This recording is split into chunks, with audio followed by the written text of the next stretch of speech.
সাহসিকতা, সৃজনশীলতা, নেতৃত্ব আর নিষ্ঠা, এই গুণগুলো যখন এক নারীর ভেতরে মিলিত হয় তখন তিনি হয়ে ওঠেন এক অনুপ্রেরণা।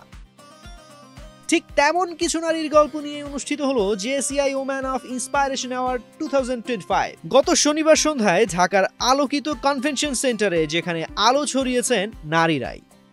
অনুষ্ঠানের শুরুতেই মাইলস্টোন স্কুল ট্র্যাজেডির প্রতি শ্রদ্ধা জানিয়ে 1 মিনিট নীরবতা।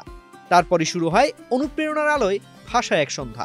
এবারের সম্মাননা পেয়েছেন 10 জন অনন্য নারী ও 3 জন নীরব সমাজসেবী।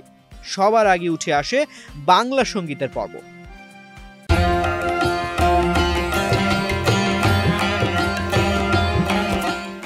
Lifetime achievement award Runa Laila, Bangla সঙ্গীত ও সংস্কৃতির এক জীবন্ত কিংবদন্তি। এমন সম্মান পেয়ে আমি আপ্লুত।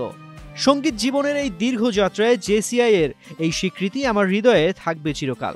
আফেইদা খন্দকার, বাংলাদেশ নারী ফুটবল দলের অধিনায়ক। তমা মির্জা, জনপ্রিয় অভিনেত্রী ও প্রযোজক। ফারজানা শাকিল, প্রতিষ্ঠাতা Farzana Shakil makeover salon. Azra Selim, CMD Sambhav health limited. Sara Karim, fashion designer. Empowering leader Zarin Rashid, গবেষণা পরিচালক। টিআরজেড গার্মেন্টস উদ্যোক্তা। নদী খন্দকার, মেকআপ আর্টিস্ট ও উদ্যোক্তা। নাজিয়া কবির, সুপ্রিম কোর্টের আইনজীবী। ডক্টর ফারহানা দেওয়ান, অধ্যাপক ইবনে সিনা মেডিকেল কলেজ। প্রধান অতিথি ছিলেন আইসিসি বাংলাদেশের প্রেসিডেন্ট ও ইটিবিএল হোল্ডিংসের চেয়ারম্যান মাহবুবুর রহমান। তার উদ্বোধনী ভাষণে উঠে আসে নারী নেতৃত্ব, উদ্ভাবন এবং জাতিগত অগ্রগতির বার্তা।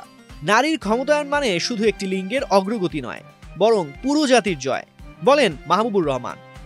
অনুষ্ঠানের বিশেষ আকর্ষণ ছিল জনপ্রিয় সঙ্গীত শিল্পীদের পরিবেশনা। কণার সঙ্গীত পরিবেশনায় মুখর হয়ে ওঠে পুরো হলরুম। জেসিআই প্রেসিডেন্ট কাজী ফাহাদ বলেন, আজকের রাত আমাদের সামনে তুলে ধরছে নারী নেতৃত্বের অসামান্য শক্তি ও সাহস।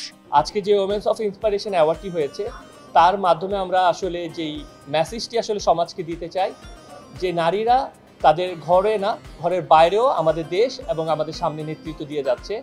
জেসিআই ওয়ার্ল্ড অ্যাডভাইজার রবিশঙ্কর বলেন, এই পুরস্কারগুলো সেই সব নারীদের স্বীকৃতি যারা নীরবে সমাজ বদলে দিচ্ছেন।